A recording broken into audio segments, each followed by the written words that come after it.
So where's the music?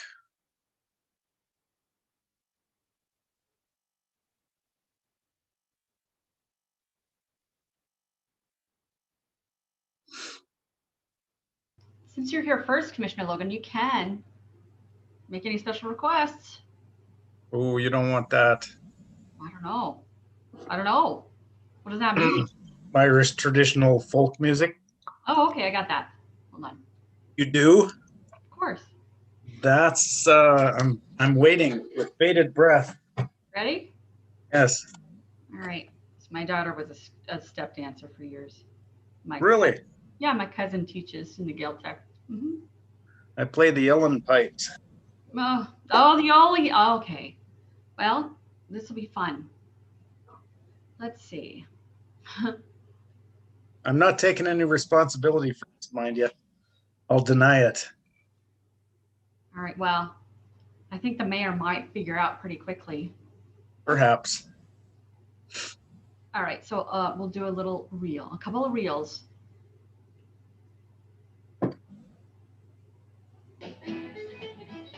There you go. Oh man, look at that.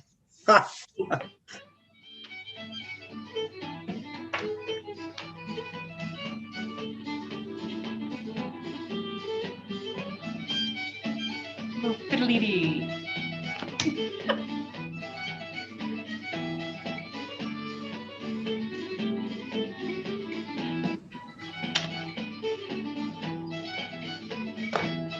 Now they'll know, Commissioner. Show early a request.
Very nice set.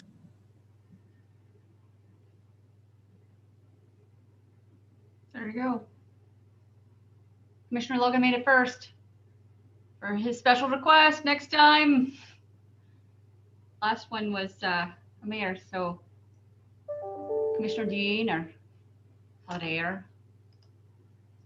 I'll have to start thinking about that. That's an important choice. That's a lot. I was quite amazed you were able to pull that off that quickly. Oh no. Good. Oh no. Don't ask for the next round of other songs. It might be the little Irish Rovers and the like. Yes. Mm-hmm.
Good evening and welcome to the City of Helena Administrative Meeting, February 17th, 2020, 4 p.m. We are pleased to be able to provide this alternative meeting format in the city's effort to broaden public participation. Please be patient as we may experience technical difficulties during the meeting. We welcome your public commentary during the meeting. Please read the following tips and guidelines for the app usage and your participation. You will enter the meeting muted, and as an attendee of the meeting will remain so until called upon by myself or the clerk of the commission. We are pleased to provide closed captioning. You may opt to use this feature by selecting the live transcription button on the Zoom toolbar. In order to increase the accuracy of the transcription, and for all listening to the meeting, please speak clearly and slowly. Please speak clearly and slow your speech slightly. When giving public commentary, please state your first and last name for the record and state if you are a city resident or non-city resident. To those participating in the meeting, here's a brief statement.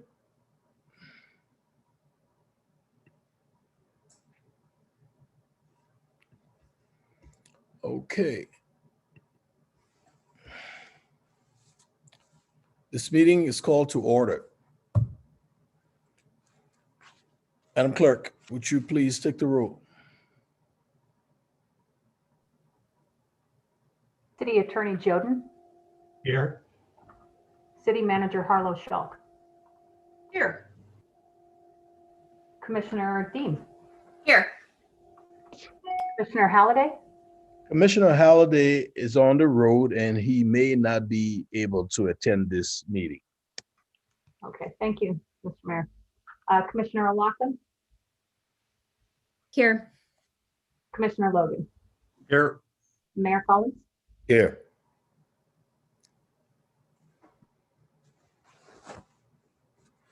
Are there any comments or discussions from the commission? Mr. Mayor, I do have two things. One is two requests actually. Go ahead, Commissioner Dean. Okay, thank you, Mr. Mayor. The first one is, and this is prompted from some of the information in the information only part of our agenda. I did ask the city manager what would be the best way to request it, and she said to bring it up during commission comments. So on the solar loan program, I've been doing some research lately about what are some of the best ways to help families from low and middle income backgrounds get access to renewable energy sources and improving their homes. The National Renewable Energy Laboratory that falls under the Department of Energy actually, from their research, includes solar loan programs as the most ideal program to help target to those families from low and middle income backgrounds. And so I am wondering if we could get agreement from the commission tonight to ask staff to put together a plan and act on that plan to better market the solar loan program to families from low and middle income backgrounds. From what I have reviewed and the folks that have utilized it in the last couple of years, they don't necessarily fall in that category. I think a lot of it is probably because they have access to other information that families from low and middle income backgrounds don't frequently see. And so I am interested in making sure that we are marketing specifically to those families who this would really help expand access to.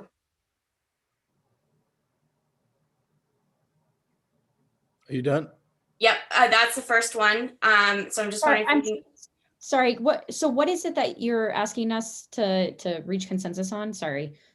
Yep, no, that's fine. To ask staff to put together a plan as to how they would suggest we start marketing to those specific families. I don't think we necessarily need to change the policy and create, more structure within it. I think that especially with the new PIO coming on board, having a very targeted marketing plan is that, but I want to make sure that that's actually happening as we move forward.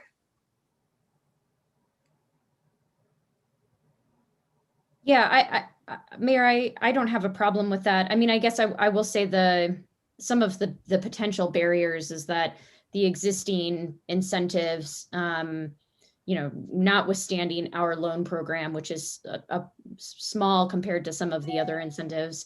I mean, most of those tax credits on a federal and state level are non-refundable. And so you're just simply not going to reach, right, those lower income families with the other incentives that are out there. So I have no problem with sort of maybe seeing what are kind of like easy lifts for outreach. I think we just need to be careful of what our expectations are. Thank you, Commissioner O'Loughlin. I don't have a problem with that, Commissioner. I don't know how much more what else you're looking at besides radio, TV.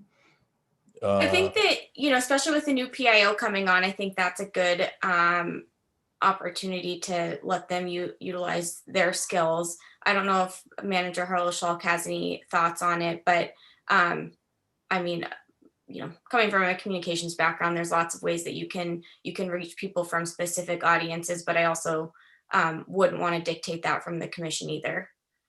I personally don't have a problem with that, Commissioner. I think we should go ahead and Awesome. if that's okay with the rest of the commission, we'll just move forward with that.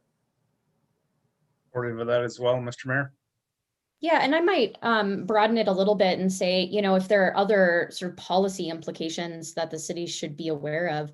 I mean, I think there are limitations on what we ultimately have control over, but it doesn't mean that we couldn't potentially, look at, net metering or other measures from a statewide policy that could potentially support, community solar energy projects that currently just aren't very feasible or don't necessarily pencil out. So, I mean, that's perhaps something that the staff could also at least provide some information if that's something that we'd want to scope for future, policy decisions.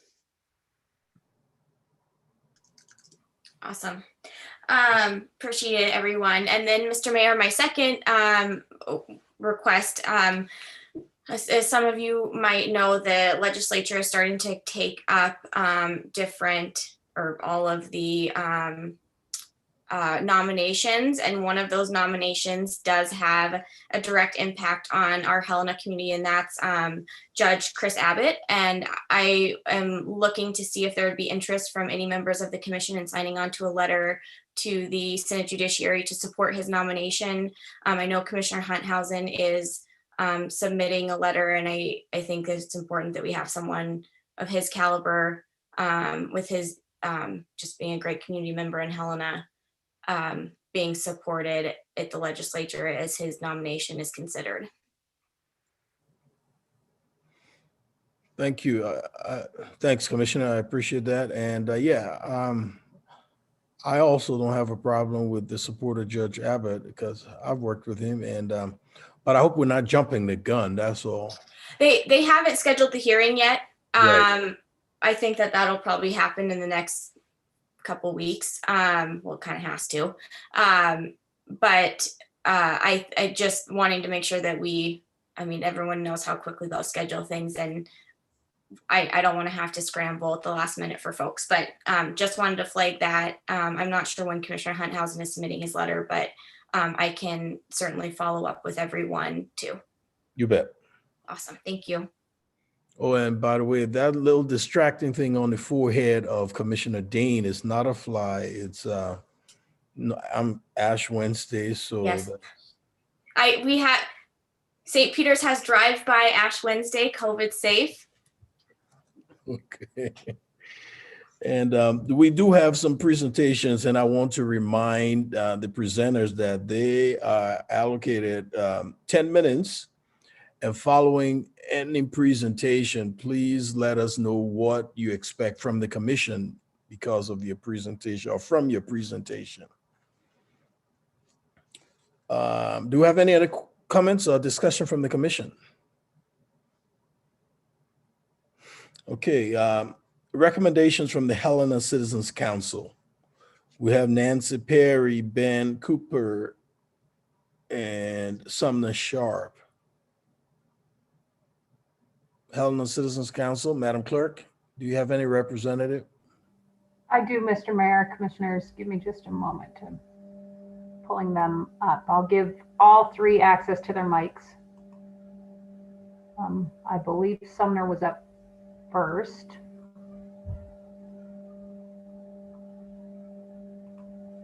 Okay, go ahead, Mr. Sharp.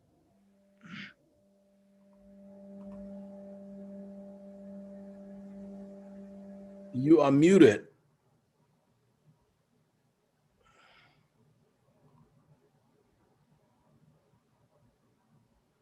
Man, okay. Yes, we had proposed that Nancy go first, but I can just take a second and talk about. We sent you a copy of a quick email we put together describing the responses we've received from the citizens to two kinds of outreach efforts that we're trying to get going. One is an older one, which was the Survey Monkey, and the second was the one that is based upon the list we've been putting together since last fall, based on contacts in each of the districts. Again, we've been trying to put together district lists so we can communicate directly between representatives and the districts. Neither one are random sample surveys, as you know, but we thought the information might be of interest to you in terms of what people felt their priorities were. And we did that by looking at the ranking for each of the survey responses, and then identifying the top 5 or 6 that are seen in each and that are mentioned in both the surveys. We also gave you more detailed information as well. So I just want to let you know, I hope you had time to look at that. Hopefully it's helpful. There are some similarities and some consistencies in the rankings and in people's responses. So do you have any questions on that? That information. Mr. Mayor, I have 2 questions actually, if that's okay. Okay. Go ahead, Commissioner Dane. Thanks, Mr. Mayor. Sumner, I'm wondering, are you all going to keep that Survey Monkey, the links open and continue to collect more information as we get closer to the budget? No, we're not going to. We didn't budget it for this year.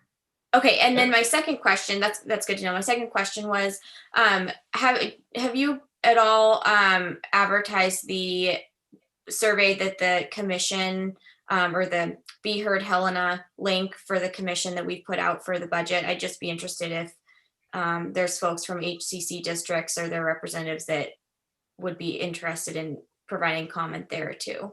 Yes, Peggy sent it to all the HCC representatives. Okay, thank you. Okay. Okay, I'm done. Thank you very much. Thank you, Mr. Yeah, Sharp. I think- Any other questions for Mr. Sharp before he turns it over? Okay, who's next?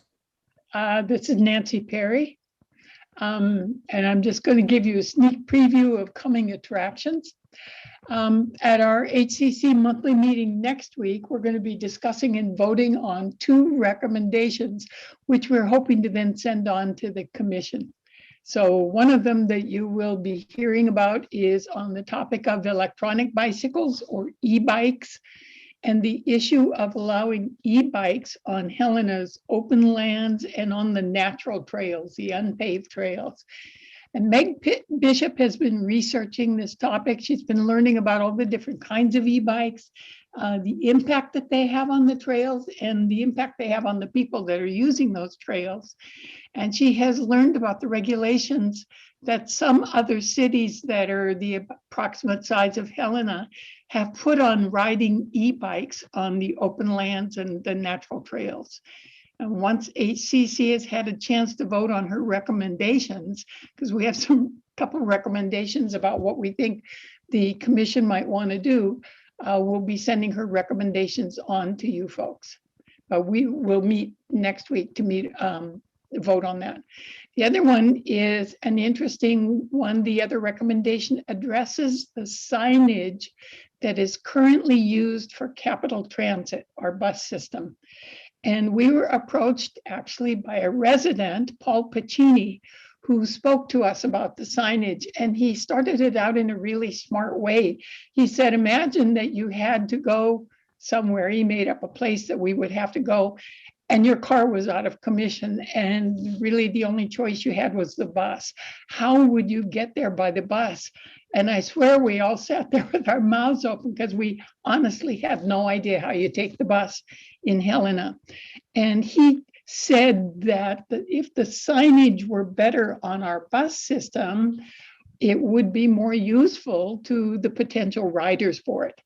So after talking to Paul Pacini, we did some research on that, and we've come up with a couple very simple suggestions for improving the signage to make the transit system easier for both tourists and local people to use.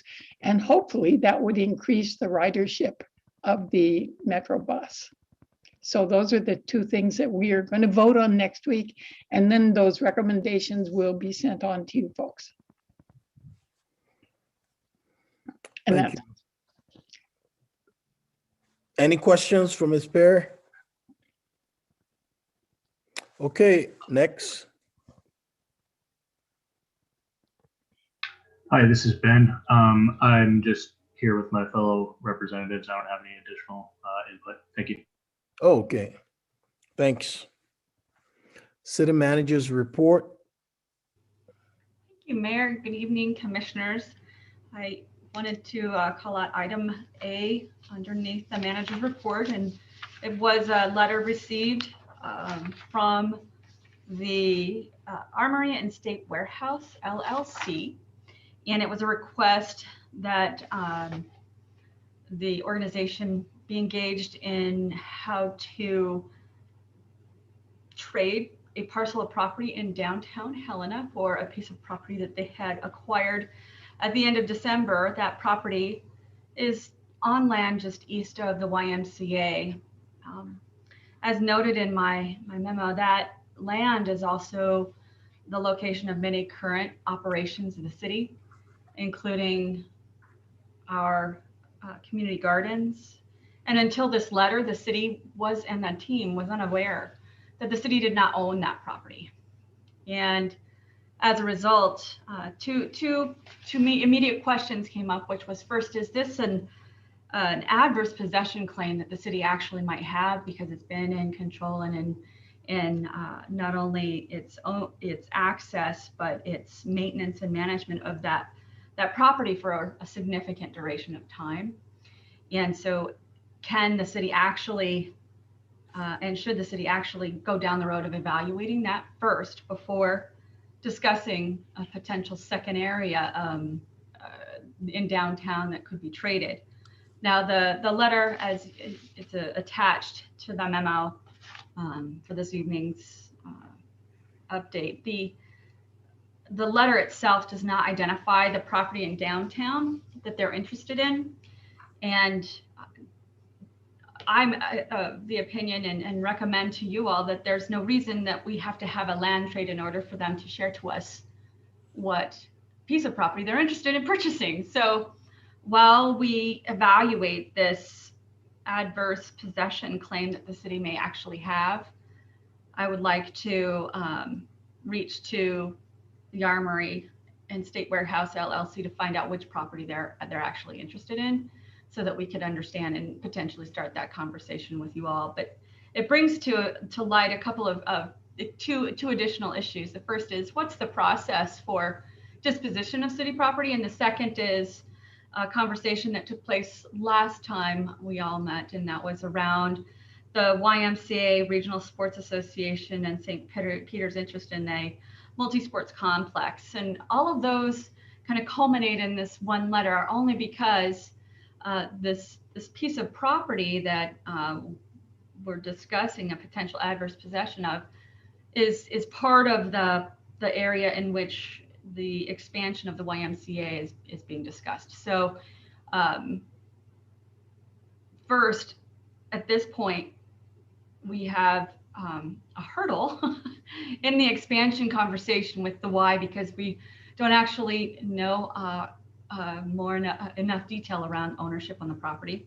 And second, there is concern around the expectation, which was proposed, that the city commission adopt a resolution which shares then a commitment to a ballot initiative and commitments into the future on investments onto the property. So those two issues make it difficult for the team now to recommend the solutions offered at that site. However, it does not make it difficult for us to continue to work in partnership with these agencies and organizations. Later on this agenda, you're going to hear from Christy Pinozzo, our Director of Parks, Recreation, and Open Lands. She's going to share her work and thoughts around the Parks and Recreation Master Plan and larger picture of Parks and Recreation in the community. And I would request that you ask her direct questions around this YMCA proposal and her thoughts around the expansion at the location. And then also just want to circle around to the last piece, which is the disposition of properties. In disposition of properties, this letter just expedited research on what the actual process is. I had come across a list of various properties that had been up for discussion in a couple of years ago. They never were put onto into an official process for disposition, except for a couple which had actually had cleaner deeds and the team understood where all of the title work existed. And so those ones were moving forward. The first being the chamber location property as well.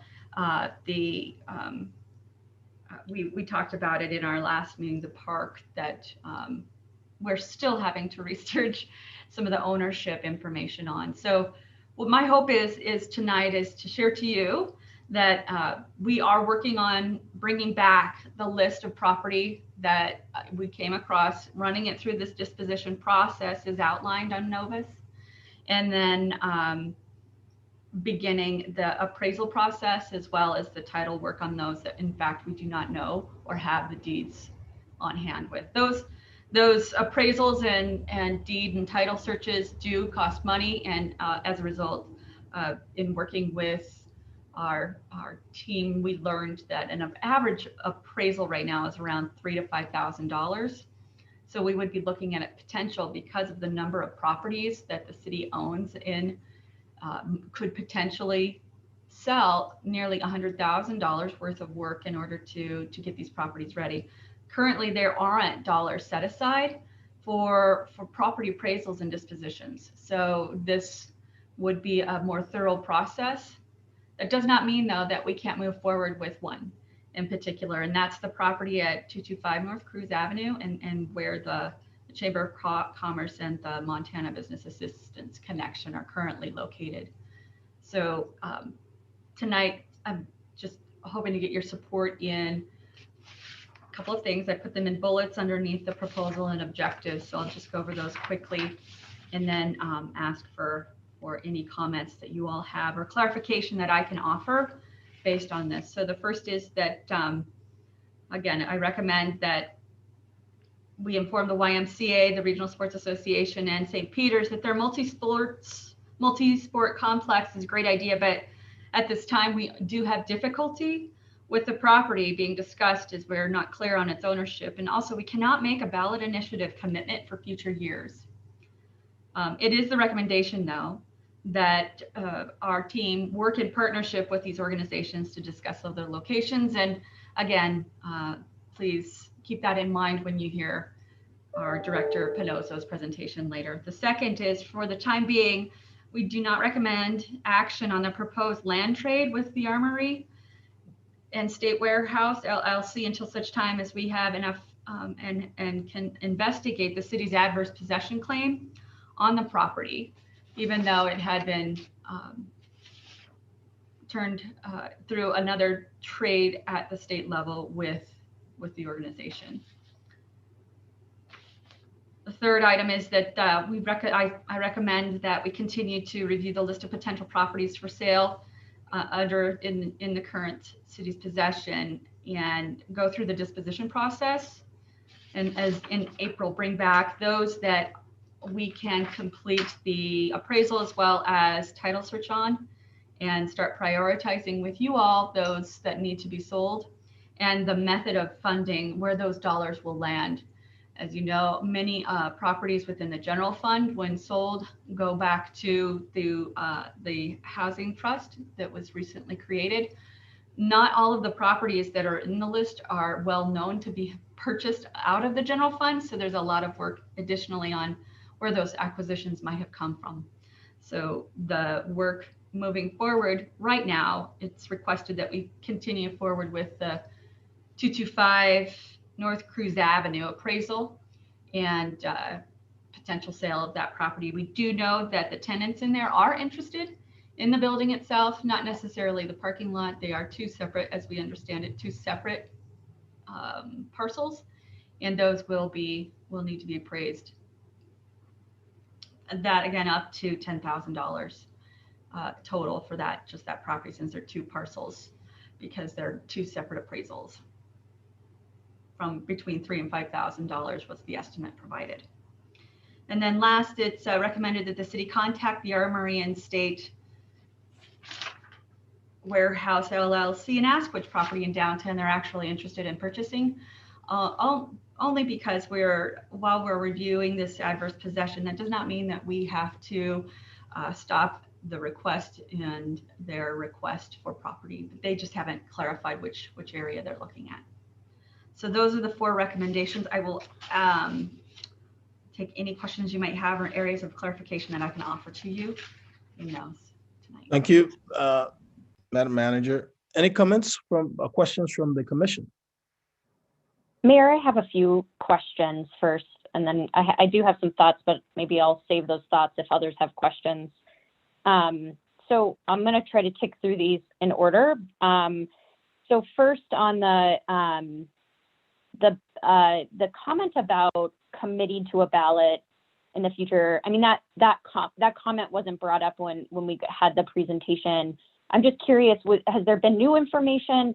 My understanding from the presenters is that this is an action that other governmental bodies have taken in other municipalities. I'm just curious, is this different? I understand the potential encumbrance of a portion of the land. Like I get that concern. I'm more curious about the comment about lending support for something in the future, for a future ballot, knowing that we ultimately aren't the ones that make the decision. We are simply deciding whether or not to put it on the ballot. How is that different than what other municipalities have done? Sure. Thank you, Commissioner O'Loughlin. You're absolutely correct. The YMCA in this process with this organization does implement this strategy across the United States, and many organizations and other communities do adopt these types of resolutions. I'm going to ask that our City Attorney Jordan share more detail around the process that is required for resolutions, and in particular what it is that he would recommend is the best course in not tying the city's hands to potentially putting something and proposing and supporting a particular initiative. I think that's more in line with the concern, not so much the creation of the ballot initiative itself on the ballot, but potentially supporting something in particular beyond something else. So come with Attorney Jordan, if you wouldn't mind. Yeah, Mayor Collins, commissioners, I haven't seen a specific document from Missoula. I think one of the concerns that was brought up was commitment or binding future commissions. A statement by this particular commission, isn't legally binding, and we want to make sure that that is clear with the proponents, that a future commission ultimately has the decision over whether to run a bond through the voters. And then secondly, it's a little bit more tangential without learning more, but campaign finance laws preclude public funds being spent on a ballot issue. And I know that became more and more of an issue in the last few years, specifically in Great Falls. And then we had to be careful. Helena had to be careful about that with the fire department mill levy, in that the city itself couldn't expend public funds to promote that levy. And so that's some of the concerns, but without knowing more about what the specific proposal was to Missoula, what Missoula considered, what the timing of it was relative to the project itself, and where how close they were to issuing a bond, some of the issues to track down.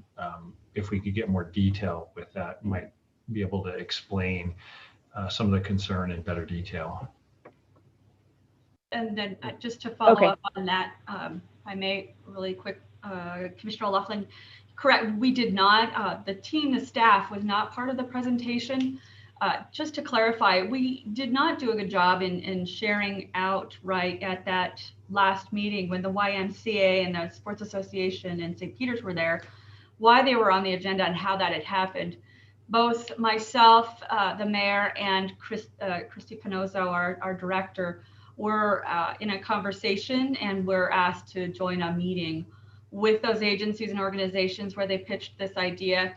The mayor requested that they be put on an agenda and that the item be brought before the commission, because we couldn't make a decision or any commitments without the commission hearing it. So the staff have not and did not complete an analysis. It was an effort to ensure that they had access to you all as requested after that meeting. So there was no, and you pointed it out, there was no analysis even by the staff at that time. Thank you, Madam Manager. Any other questions?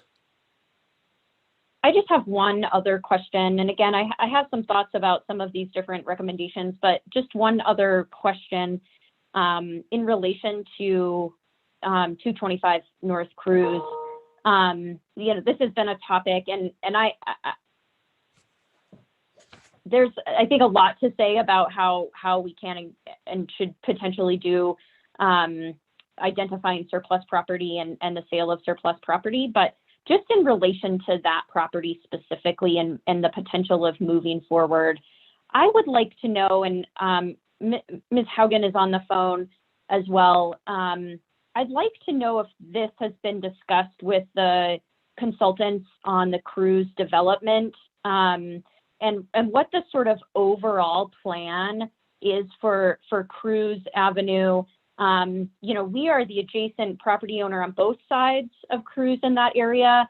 And so I think I would be curious, have you all talked to the consultants about, you know, the pros and cons of moving forward with the sale of that property now versus where does it fit into the broader development of Cruise Avenue in the future?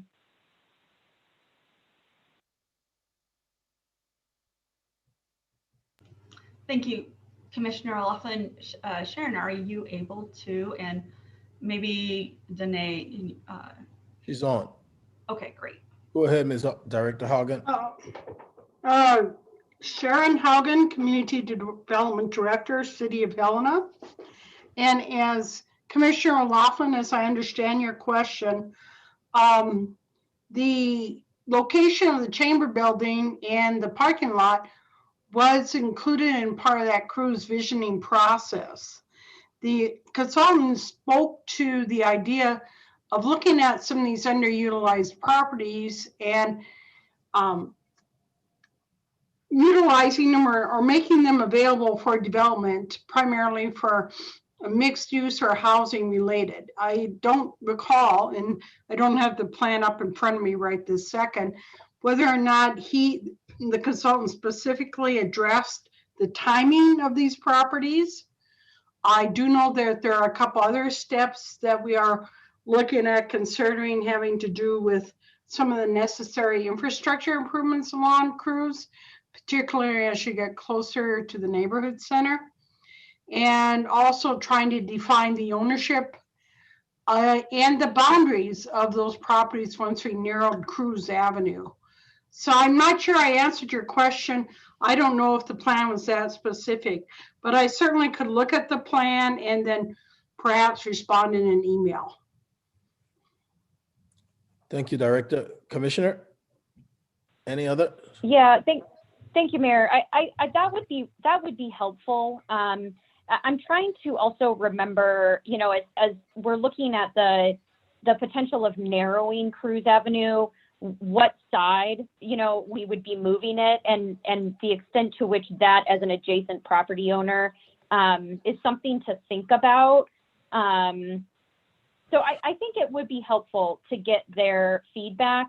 You know, do we want to? I mean, again, we've been talking about the potential of sale of 225 North Cruise for a while, or at least identifying as surplus property and looking at that. But I am just curious about how it fits into the longer term. Okay. Thank you. Mr. Mayor, Go ahead, Commissioner Dean. I have a question on the Armory property discussion. I'm curious, and maybe Manager Harleshall can answer this. I know we don't know what property they're talking about, but has anyone from the city had discussions with them? Not within the staff team, no. Okay. Not that I'm aware of, as far as which properties in downtown they may be interested in purchasing, no. Okay, thank you. Thanks. Madam Manager, I got a few questions. When did we find out that this property wasn't the city's property? On the date thank you, Mayor, on the date that we received this letter, January 25th, 2021. 25th, 2021. When was this property purchased? I will have to share over to, I believe I placed it into the Novus, but if I didn't, I apologize for not including that detail. On December 13th of 2016, a warranty deed was filed with the clerk. That deed was then transitioned. It has always maintained and been part of the state's properties. The actual sale that took place was on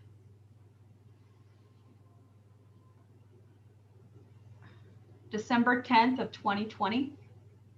Do you, you may not know this, but I'll ask it anyway. Do you know why it was purchased, whether they purchased it to do a specific purpose for it? No, thank you, Mayor. No, that there wasn't a specific, other than there was a larger trade of land between this organization and the state. The letter within this memo, the letter does share that the parcel does not have any access or usage easements that allow the city to use the property. And that, as I've said, is because we actually thought we owned it as a city. So maybe Attorney Joden could share more around when the property, the larger property, was dedicated over to the city, and where this confusion might have come from. But at this time, there's no clear understanding as to why this property was given by the state to this organization on December 10th. Thank you. Mr. Jordan, you have anything you want to add?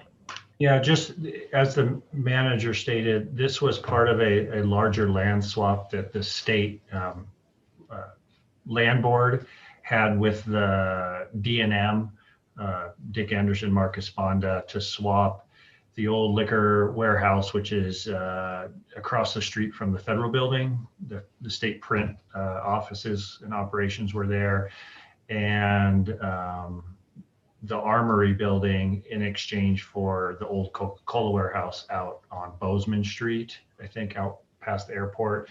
And as part of that, they acquired land that the state required to be used as a public park. And so after D&M acquired the larger property, they donated that portion, which had fields and parking lot on it, for Centennial Park to the city.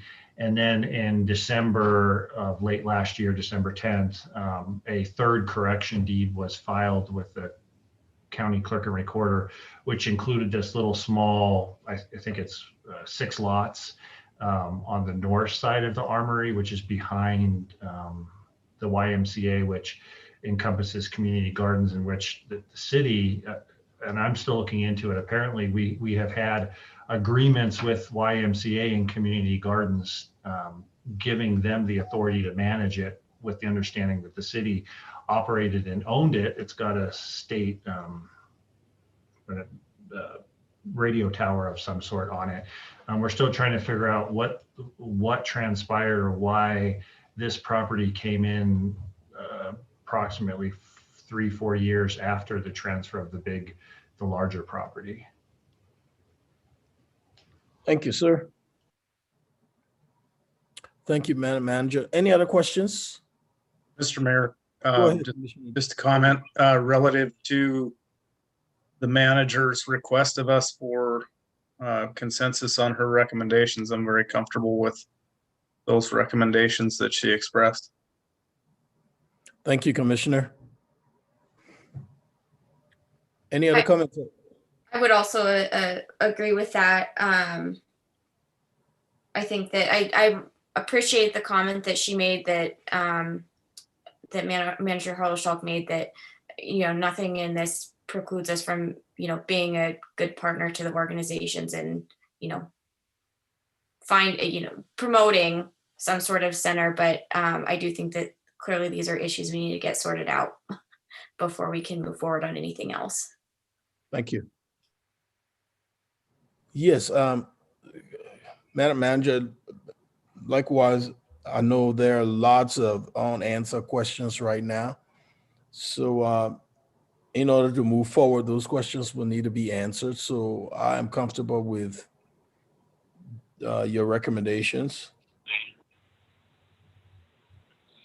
Yeah, and Mayor, I think I am also comfortable. I would appreciate if the staff can look into what the other municipalities submitted. I mean, my understanding is that if we were able to get sort of the land situation addressed, and this were a viable location, that could be helpful in their ability to take the next step in order to, continue to scope the project. So I would be interested in seeing what was submitted by other counties or municipalities for projects similar to this, if that's something that we could get.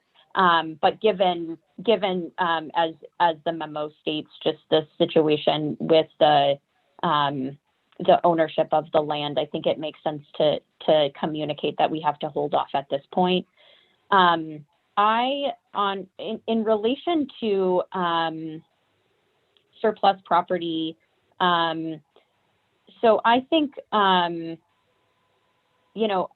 experience with this over the last few years has been it really in some ways is a property by property basis, and I understand that there may be some nervousness about that, but each property is just so different, right? I mean, the two surplus properties that we've handled during my time here are vastly different pieces of property.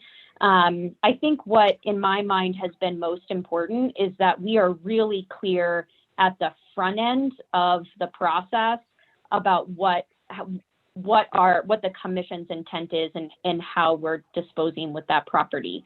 And so for me, consistency across all types of property may not make sense.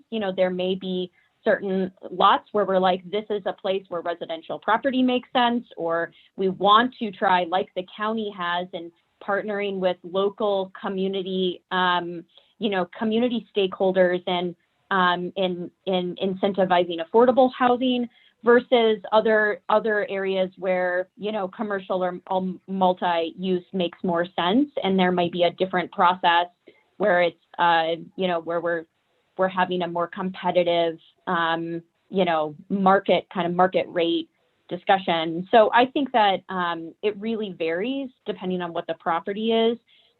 So I would hate to box ourselves into saying this is how we're going to do it for each and every property, but more important for the start of the process. And that being said, I think it's fine to reach out and see what it is they have in mind. I would say that when it comes to like our process for Cruz Avenue, I imagine there will be a fair amount of demand, for that property potentially. And so I think if it's those types of things, I think we need to be really open about what's in the best interest of the city, and meeting the growth policy, meeting the priorities of this commission. So I think I'm comfortable with moving forward with the conversations, but would imagine there will be more discussions with the commission before any sort of decisions would be made. Definitely, Commissioner. Okay, any other final comments? We'll move forward. Madam Manager, back to you. Thank you, Mayor. I next wanted to just do a quick verbal update.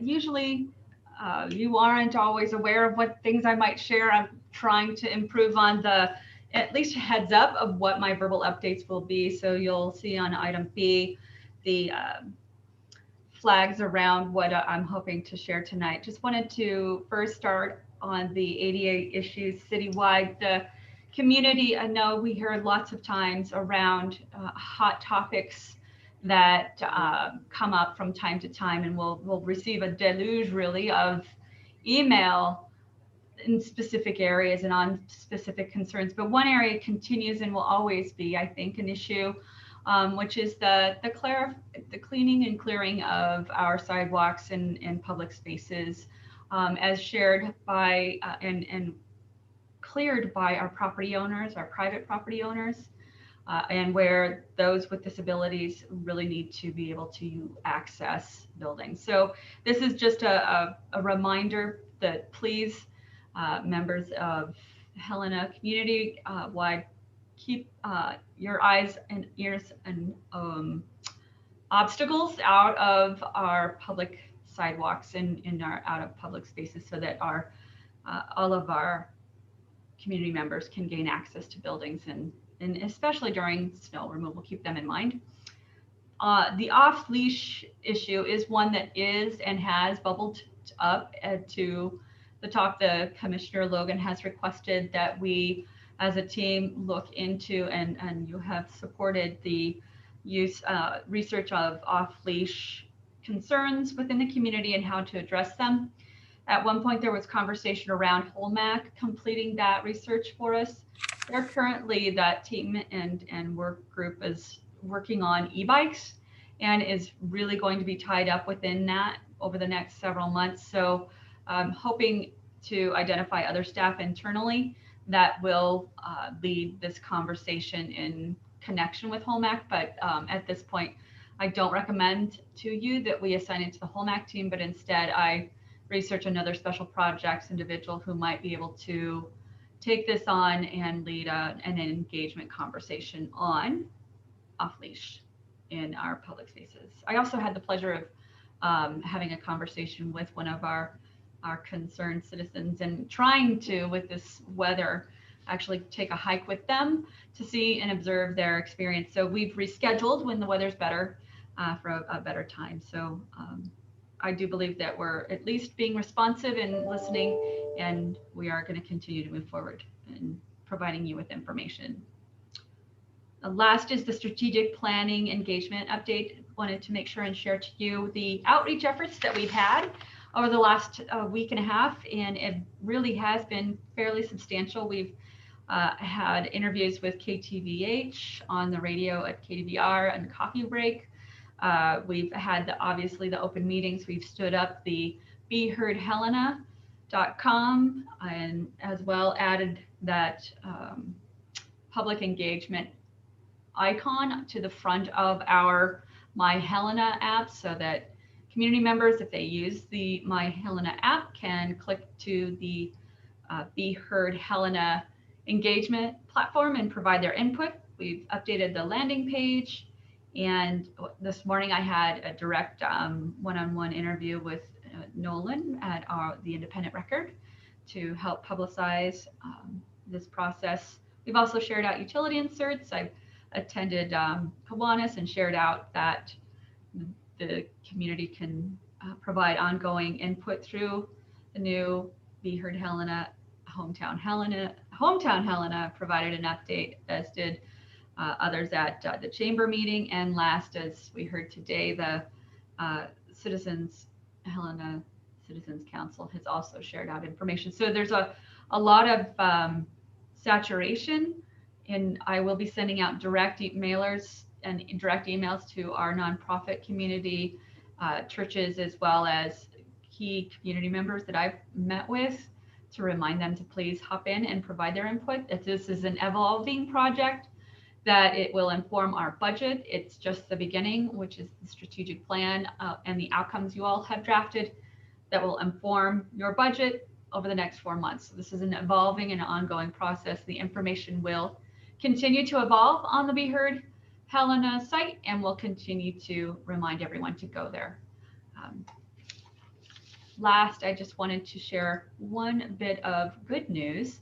And oftentimes we hear negative of our team, and I wanted to share some positive, and that was to our building team. And they had recently been working with one of our contractors and had received some very positive feedback on their work and their support to not only address specific project parking for the project itself, but also just the communication and customer service they had received. So I wanted to share that with a thank you from our contractor in the community to our building team. And then last, next Monday, I'll make a formal introduction to the community at the commission's meeting of Renee McMahon, who is our new Human Resources Director. She did start yesterday, and we'll make her provide a little update about herself if you're okay and open to that, Mayor, during the meeting.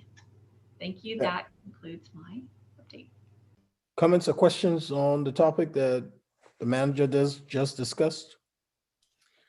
Mr. Mayor, Go ahead, Commissioner Dane. I'm just wondering, maybe on Monday in your report, if we could get just a brief update on the maybe quantity of feedback that we've gotten so far, that would be great. On the Absolutely. strategic plan, yeah, just to be clear. Yes. Thanks. Thank you, Commissioner. The on Monday's meeting, we will be asking you to adopt the input as provided. So we'll be sharing live time those survey and input results, and kind of putting a timestamp on the information for input, and then continue the process moving forward. So yes, we'll be sharing, for lack of a better term, sharing the screen with you all as to the actual analytics from the engagement so far. Thank you. And congratulations to the building team. Thanks. Any other comments, questions for the manager? Thank you, Madam Manager. We'll have municipal court update with Judge Anning Peterson. Judge Peterson?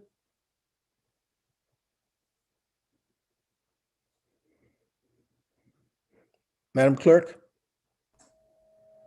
Mr. Mayor, I am looking for Judge Peterson right now. I know she was having some technical difficulties. There she is. Just a moment. Go ahead, Judge. Thank you, and Mayor and Commissioners and Manager. I appreciate your time tonight. I just wanted to thank you all for the progress on the court and just the effort that you put into really getting the move and the transition done for us. I'd also like to thank Troy and Scott and of course my team for just a really hard 2 weeks, the last 2 weeks of December. I know some of you have come over to see the space, and we welcome you anytime you wish to come over. The move, while difficult, did go rather well, so I'm very thankful for that. The space has provided much better service, I think, for the Helena community. I'm able to see more people at a time during 10 o'clocks and during our busiest times, which I think moves the process along quite fast for people, which sounds like it's been appreciated by my clerks as they're hearing that from the public.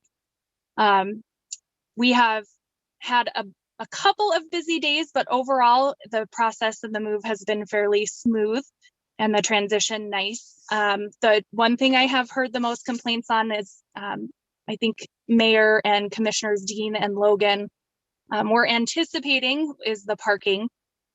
But other than that, I've had nothing but positive comments from the community, and they've told me it's easily accessible.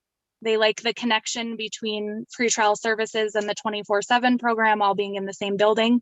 So I think that's making it easier for people. That's all I really have. I just wanted to give you guys an update and invite you down whenever you have some time. And then, but certainly I'm here to answer any questions as well. Thank you, Judge. Comments or questions from the commission? Mr. Mayor, just a quick question.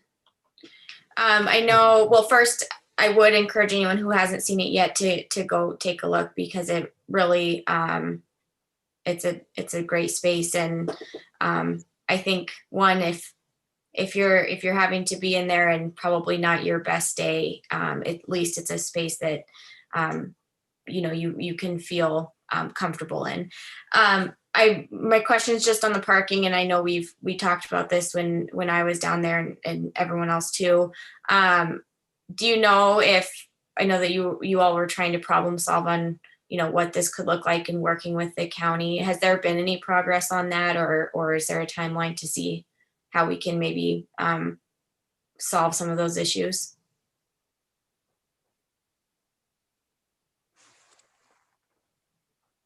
Judge? I certainly have not been in contact with anyone. I know that Troy was kind of going to look into that. But other than that, I wasn't going to step too far into something that I don't think is my position. Appreciate it. And I don't know if Troy has anything to add, but that might be something maybe that we can if there are no answers today, that's fine, but maybe something to keep on our radar over the next few months. Troy, if I may, Mayor. Go ahead. Troy is on. I know that I have not had a chance to follow up with him. I would like for him to provide that info to you all as well. So I don't know, Troy, if you're able to. Troy, do you have any addition you want to put up for? Mr. Mayor, Commissioners, Manager Schultz. Right now, the parking that is the Lot 2, which is directly behind the court building, provides the most accessible parking to the court entrance. There is on-street parking throughout the neighborhood in the downtown area.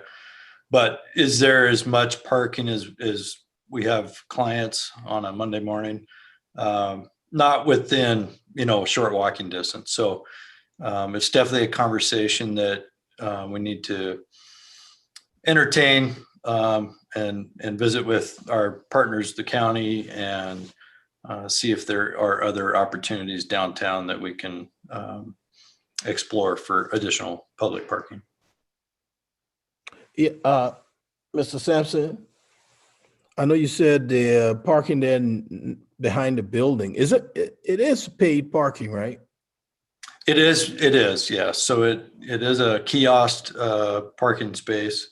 All the parking on Park Avenue, which is close to, it's a little less expensive to park on the Park Avenue street and then walk down the sidewalk. But it is paid parking in Lot 2.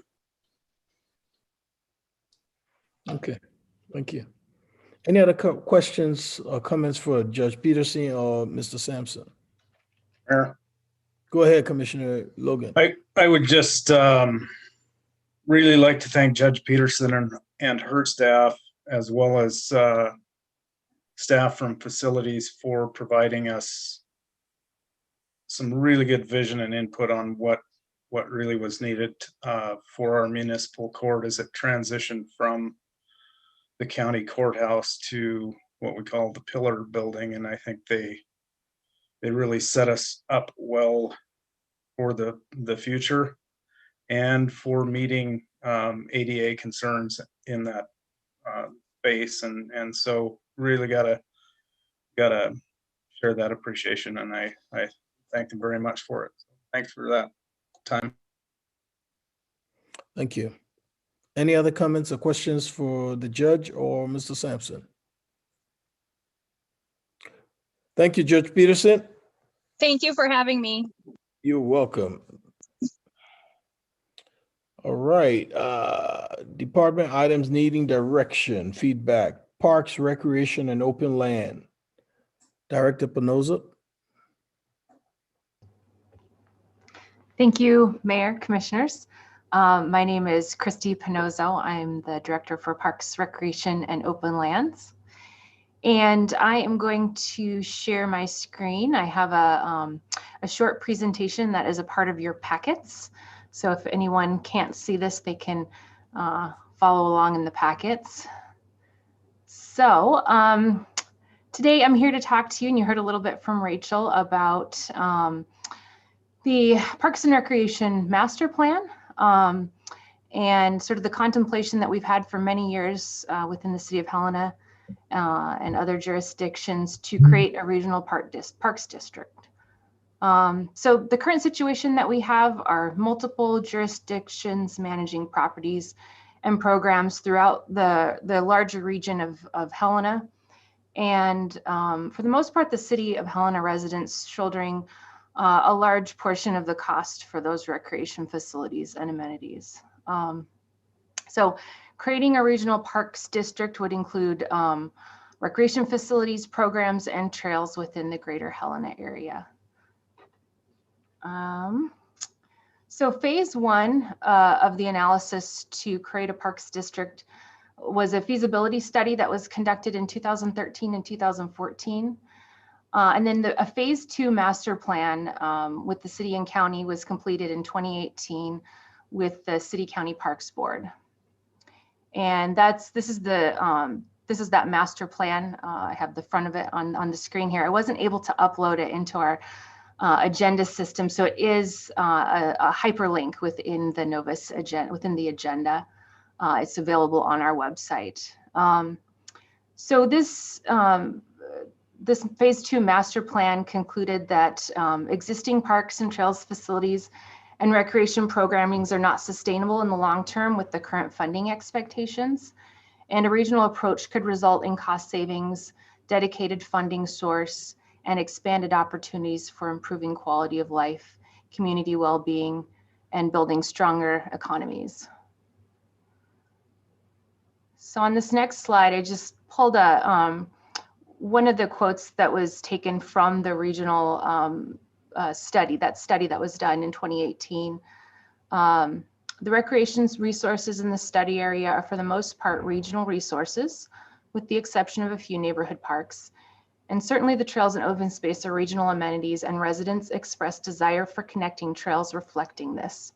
Residents of the area may identify their residence or workplace with a specific jurisdiction, but when it comes to recreation, the distinctions between jurisdictions is often unclear to people or simply doesn't matter. Driving or biking from east to west or north to south across the region, most people do not care to distinguish if they are in the county, East Helena, or Montana City. For recreationists, it's the experience that is important. And so on this next slide, this is from that 2018 master plan. This was done by a consultant with the City County Parks Board, and this is the company was Greenplay. This is the regional district boundary. And this is a larger area here. Just to show that area of what was contemplated when they analyzed for the Regional Parks District. So some of the next steps involved are, of course, so I'm here talking to you about this City Commission involvement.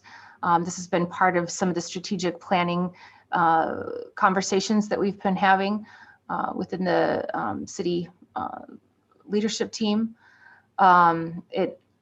Since my time here, and I've been here for about 1.5 years now, we've not had a conversation with this commission, this current commission, about the Regional Parks District and the concept of such. So it was probably an apt time to start having these conversations again. We have this master plan that we need to adopt and implement. We potentially need to bring on a contract consultant or an expert to help us with some of that and determine some of the specific mechanisms for how we might form this district. I did provide a district authorities memo that's attached to your agenda that was done in, I believe it was done in 2014, that just sort of outlines some of the potential ways to create these districts. We have been implementing some interim steps. For example, we have implemented a full fee program, a cost recovery fee program that has resident discounts that we've added the last couple years. The Greenplay report, the 2018 master plan report, contemplates consolidation of resources as a next step too, potentially pursuing joint staff members with the county, and communicate at any opportunity the cost of doing business. So the cost of the parks amenities and the parks programming and facilities that we provide. Of course, we need county support and adoption of this regional parks districts. We want to form a partnership with the regional sports complex, and we will need to undertake some sort of public engagement campaign. The City County Parks Board has worked on this, and they are sort of responsible for this master plan. And there's a potential to work with them on forming working group or a steering committee to start implementation of this. And then this last slide here because of the conversations that we've been having about the regional sports complex, I think it's important to contemplate that in the larger context of a parks district or a countywide bond initiative, and or a more comprehensive citywide recreation bond that takes into account the broader recreation needs of the community and the recreation system and trails. There's very much a need for these kinds of facilities in Helena, and we regularly are approached by user groups who are in need of additional field space. For example, some of the conversations that we've had around Kendrick Legion Field and the use of that field, and there's really a scarcity of resources there. We would have the ability to have multiple teams using that field, where there, if there were for more baseball field facilities in the greater regional Helena area. We are often approached for additional pickleball facilities, additional ice rink facilities, additional bike and skateboard facilities, climbing facilities, and basketball and gym facilities are all a scarcity of resources in the larger Helena regional area. So with that, I will stop talking and open it up for any questions or conversation that you might have. Comments or questions for Director Penoza? Mr. Mayor, Go ahead, Commissioner Logan. possibly for the city attorney if possible. So the memo that was attached that Ms. Penoso referenced gives us a lot of, some sort of legal guidance. That was in 2014, and I was wondering if anything has changed since that time, or is that about as current as we get? Mayor Collins, Commissioner Logan, largely the same. I would point out, and I think you've seen emails from me recently. It looks like the legislature is going to change the special district regulations and how those are created and how long they may last for. If that does happen, that will change the analysis with regard to the identification of the single jurisdiction special district. Ultimately, if that legislation passed, it looks like such a creation will need to be approved by the voters if there wants to be a long-term funding mechanism that allows for more than just the inflationary increase. But largely, all the law is still good. Thank you, Mr. Mayor, and thank you, Mr. Joden. You bet. Any other comments or questions from the commission? Mr. Mayor, Go ahead, Commissioner Dane. I'm just curious, and this is probably something that when we continue to have these conversations, information that might be helpful. But I've always thought it's, a shame that we can't host any of the MHSA state tournaments here for, anything, basketball, volleyball, everything else. And I'm wondering, what kind of impact other communities who can host large MHSA tournaments, what not just the economic impact, but what it takes to do a lift like a state tournament, and how that might contribute to this conversation. And I know, for example, Butte started getting a lot more of them after they built, they always have a civic center, but once they built the MAC, Central did, that, provided additional space to be able to host tournaments. And so I'm just, I think that this is a large conversation. And I was just, last night I was speaking to the Cub Scouts, and one of the things that I had heard earlier in the night too from one of the kids is that we need more stuff to do. And we do. And so, I'm excited to continue to have this conversation, but I would be interested to just learn how other communities have, is it more of a headache to host the state tournaments or what that looks like? And then two, securing the state tournament, what is that process with MHSA too, or any of like the club teams as well? Thank you. Any other comments or questions? Thank you, Director Penosa. And the other three items on this agenda are informational only, and they've been included in the packet. And if you have some burning questions, please contact the city manager, and she will answer those questions for you.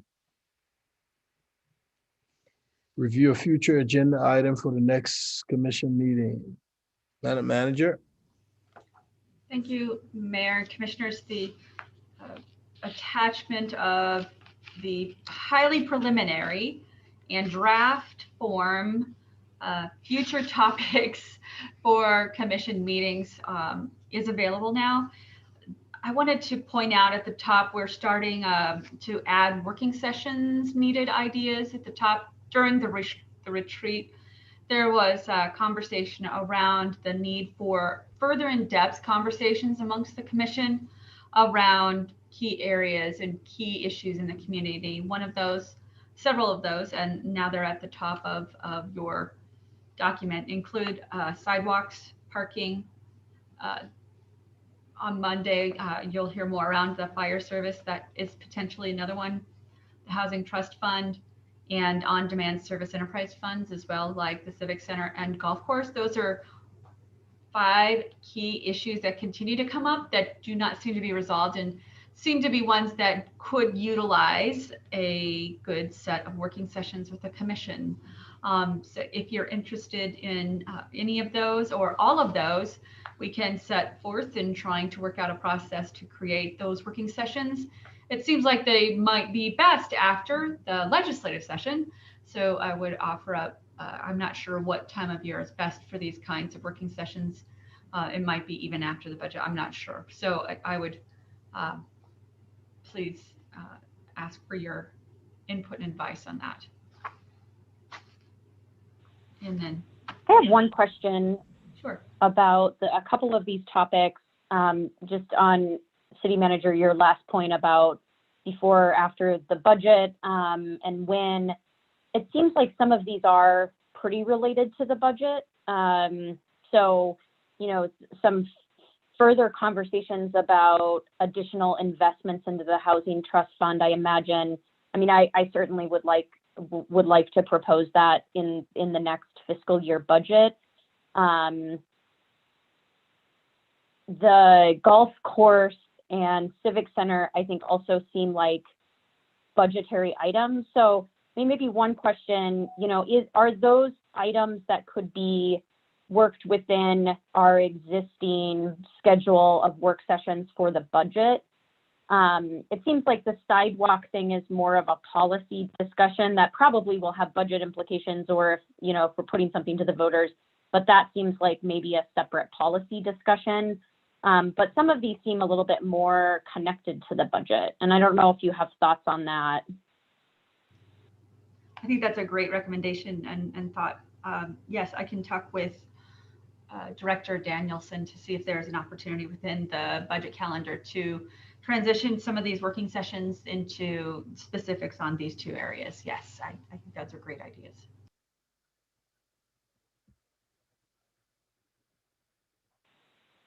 I guess the one other item that I might suggest adding, if there was interest from the commission, is at some point to have a little bit more of a deeper conversation about crews and where things stand with that. That's been on the agenda a couple times, but I just wonder if it's worth really starting to tease out what are the next steps. Like, what does this process look like? How are we engaging the broader stakeholders in the community and developers and others? So I don't know if that makes sense for a work session, but that would be one other thing that I might be interested in if there was interest from other commissioners.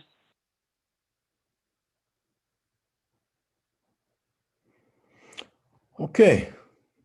Thank you, Commissioner. And if there are other questions on this, on the next meeting, commission meeting, let's refer them to the city manager, and she will definitely put them on the agenda for us to move forward. Do we have any other comments or questions before we move forward? Is there anyone from the public wishes to address the commission?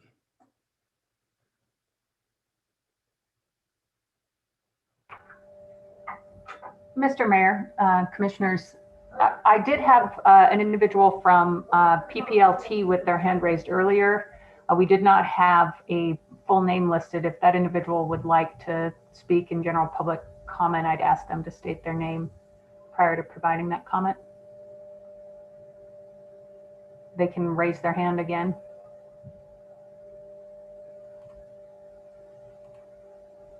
Go ahead, you have your mic. Hi, Mayor and Commission.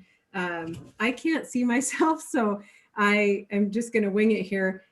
This is Mary Hollow with Prickly Pear Land Trust. I'm the Executive Director of the Land Trust, and I apologize for raising my hand and then pulling it back down. I wasn't sure how you wanted to do public comment on the Regional Park District discussion, but I did just want to add that this discussion has been ongoing for, gosh, probably 10 years now at least. And it is one that continues to be more and more strategic, I think, in the direction and vision for where the city's heading and what kinds of amenities those who live here and those who are coming here are looking for. So I'm really, really appreciative and super excited to hear that the commission is starting to have this discussion again and take in some of that information that Greenplay and others have done in the way of the economic studies and such to look into how that could work.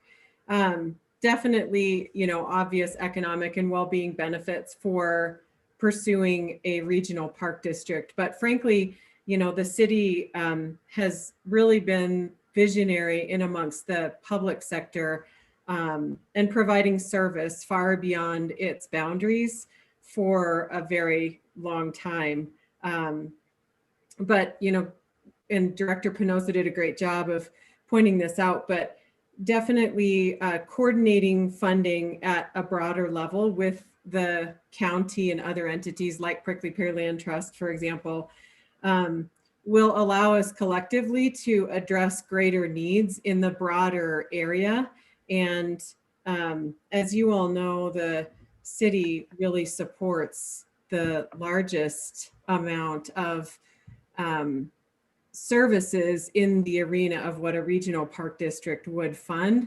And so I think that the burden would be much lighter on specifically the city's shoulders and be more evenly spread throughout for all of the citizens in the region who utilize and would love to utilize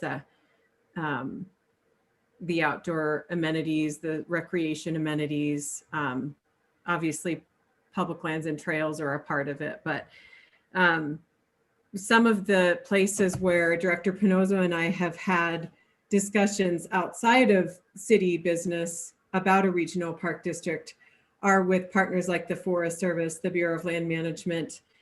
So on projects like the Scratch Gravel Hills, which is one that has been in the public eye fairly recently. And then another project where a regional park district could really be an amazing coordinated effort is on some of the 10 Mile Creek Park and the Greenway project in the East Helena area, just again to more better and more broadly serve the citizens in the entire region and not just that funding burden be on the back of just the city of Helena. So I really appreciate that the city's thinking about this and taking this up, and happy to help. Prickly Pear Land Trust is obviously your #1 supporter for pursuing a regional park district. So thank you for discussing it today. Thank you, Mayor. And I just want to remind, I was just going to ask if I could ask Mary a question. Sorry. Go ahead, Commissioner Dean. Okay, I'm sorry, Mr. Mayor. Mary, I'm just curious. I mean, you've been in this discussion for a long time, and I'm wondering, in your estimation, has the conversation, or I guess, or even like public knowledge of what a parks district could do changed at all over the last decade? And I know obviously lots of supporters of PPLT, I mean, they don't just live in Lewis and Clark County. And so I'm curious about what maybe some of the conversations you've had have sounded like, and do you think that either public understanding has grown or interest, or do you have any thoughts on it in general? Those are good questions. We've been talking about it consistently now for 10 years. So I would say generally that the more informed citizens, or those that are more informed in the recreation space, are at least probably somewhat aware of a regional park district. And, you know, from a what would we need to do kind of perspective, there would definitely need to be some public campaign and awareness work. But that said, public lands and trails are very popular in Montana. And if I can look at some of the various bond measures, for example, that have passed in other communities like ours, so Bozeman and Missoula in particular, they've passed with percentages in the high 80s. So, and those are in a pandemic year. So I think that, you know, obviously every year is different right now, especially, but I do think that the support would be there just simply because of what it would create more opportunity for. But yeah, I think generally there's probably some awareness. Certainly all of the partner organizations are well aware of the exponentially increasing need for one. That's helpful. Thank you. Okay, thanks. And I just want to remind the public that you are still allowed to comment on those items that we talk about, information only. Item number 8 on the agenda. So if you have any comments or questions about those items, please, you may comment. Do we have any other public comments?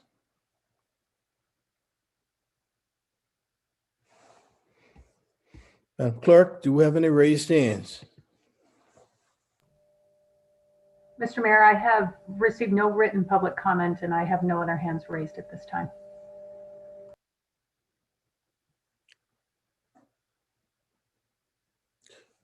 Madam Manager, do you want to go over your directions? Yes, thank you. Thank you, Mayor. Just to underscore, the information only items on the agenda tonight were an update for the Renewable Energy Loan Program, which Commissioner Dean provided some direction and a request that the staff return with a plan for communication out to those in low to moderate income situations on the availability of the energy loan program. And in follow-up, Commissioner O'Loughlin requested, and the commission agreed, that it would be nice to have more detail on policy implications in a broader sense around net metering, community solar energy, just broader policy conversation as well, to go along with this return to the commission of a communications plan.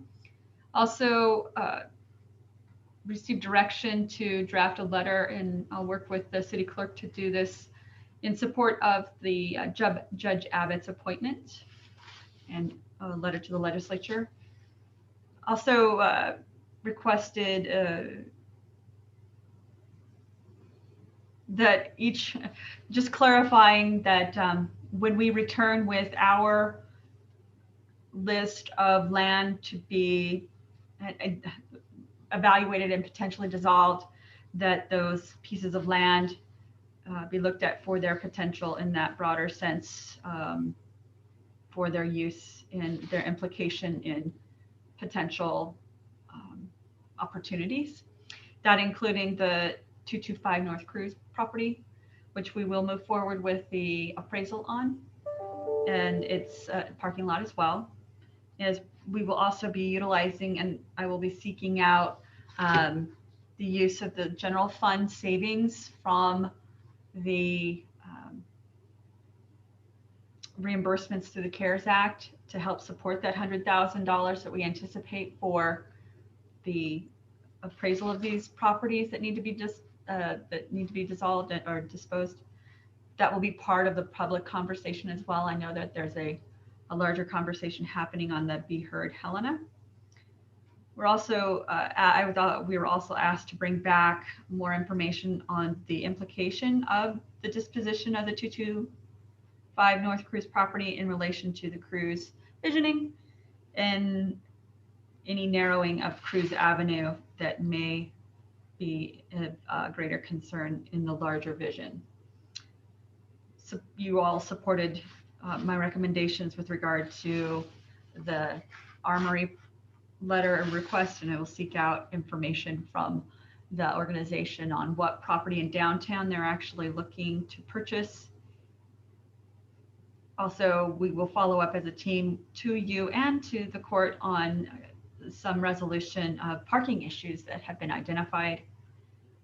And last but not least, add the item of reaching out to our finance director to include the Housing Trust Fund and on-demand service enterprise funds within the working sessions of our budget conversation. That concludes my direction for the evening. Thank you, Mayor. Thank you, Madam Manager. Any final comments from the commission? If not, this meeting is adjourned.